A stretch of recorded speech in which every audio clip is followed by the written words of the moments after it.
प्रिय छात्रों नमस्कार। एनसीईआरटी गणित कक्षा 10 प्रश्नावली 3.3 का तीसरे का आज पहला सवाल हम देखेंगे।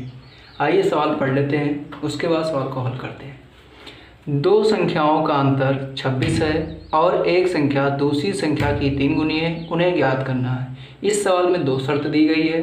पहली शर्त दो संख्याओं का अंतर 26 है, दूसरी शर्त एक संख्या दूसरी संख्या की 3 गुनी है। उन दो संख्याओं को हमें ज्ञात करना है। सबसे पहले इसमें दो चर रैखिक समीकरण का सवाल है ये, तो इसलिए इसमें हम पहले दो चर मान लेते हैं। आइए मानते हैं, इस सवाल को हल करते हैं। पहले लिखते हैं या मानते हैं, माना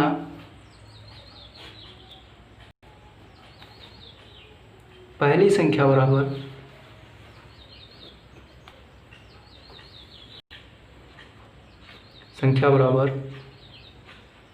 यक्स तथा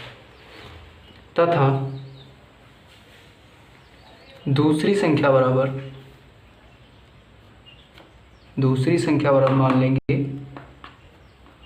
वाई। पहली संख्या बराबर यक्स तथा दूसरी संख्या वाई बराबर हमने मान लिया। फिर हम सवाल को पढ़ते हैं और यहाँ लिखेंगे पहली शर्तानुसार।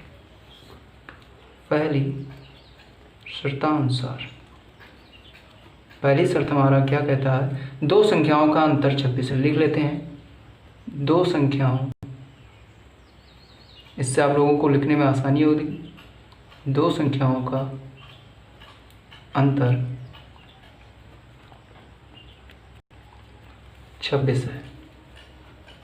तो दो संख्या हमने यही तो मानी है, x और y, तो इन दोनों का अंतर यानी कि x माइनस वाई बराबर 26, समीकरण नंबर 1। फिर आगे सवाल को पढ़ते हैं। और एक संख्या दूसरी संख्या की 3 गुनी है, और एक संख्या दूसरी संख्या की 3 गुनी अर्थात दूसरी शर्तानुसार एक संख्या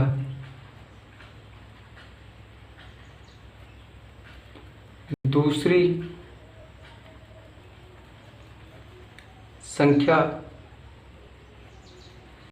की कितनी गुनी है, 3 गुनी है। लिख लेते हैं 3 गुनी है।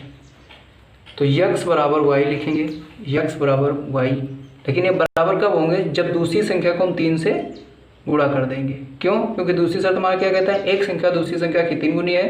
तो हमारा आ गया यक्स बराबर 3y। ये हमारा आ जाएगा समीकरण नंबर दूसरा। अब हम देखते हैं कि हमारा दूसरा समीकरण जो है वो यक्स के पद में लिखा हुआ है। यक्स के पदों में लिखा है, यानी कि यक्स का मान वाई के पदों में लिखा है। इसको उठाकर हम समीकरण नंबर 1 में रख देंगे। यानी कि अर्थात ऐसा हम कह सकते हैं कि समीकरण 1 और समीकरण दोनों को हल कर लेंगे और एक्स वाई के मान निकालेंगे। ये हमारी पहली और दूसरी संख्या हो जाएगी। तो लिखते हैं हम समीकरण नंबर 1, हल करते हैं। समीकरण 1 व समीकरण 2 को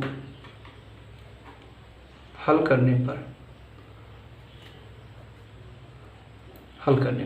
तो यक्स बराबर 3y जो दिया गया है, यक्स बराबर 3y, इसका मान उठाकर समीकरण नंबर 1 में रख देते हैं। यानी यक्स का मान समीकरण 1 में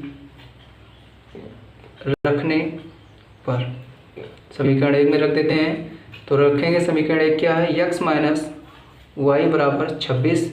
यक्स के स्थान पर 3y रख देंगे और माइनस वाई बराबर 26। वही आपका पुरानी प्रतिस्थापन विधि से हल करेंगे। तो यहाँ 3y में से y चला जाएगा तो 2y बराबर आ जाएगा 26। तो y बराबर 26/2 काट देंगे तो y बराबर हमारा आ जाएगा 13 दूनी 26। अब हमारा y का मान निकल आया है। अब y का मान उठाकर समीकरण 1 चाहे समीकरण 2 में रख दो, x का मान निकला है। तो लिखेंगे y का मान समीकरण सेकंड में रखने पर, आप 1 में भी रख दो तब भी आ जाएगा। तो यक्स बराबर क्या है, 3y। तो यक्स बराबर 3 गुणे y के स्थान पर 13 रख देंगे, 13 का पाड़ा पढ़ लेंगे, 13 3 39। ये हमारा यक्स का मान आ गया और ये हमारा y का मान। तो हमें पहली संख्या प्राप्त हो गई। पहली संख्या बराबर 39 दूसरी संख्या बराबर 13। अगर हम चेक करना चाहें कि माँ सॉल्व सही है गलत तो हम चेक कर सकते हैं। पहली संख्या यानी 39 में से 13 को घटा देंगे तो दो संख्याओं का अंतर 26 आ जाएगा। और यही सवाल हमारा कहता है कि दो संख्याओं का अंतर 26 है और एक संख्या दूसरी संख्या की 3 गुनी है। अगर देखा जाए तो दूसरी संख्या जो है यानी कि ये पहली संख्या की 1/3 है, यानी कि जो पहली संख्या दूसरी संख्या की 3 गुनी है। ये 39 है तो 13 39 और ये 13 है। हमें लगता है कि आपको सवाल समझ में आ गया होगा। धन्यवाद। तो कैसे हैं आप लोग? Keep it real.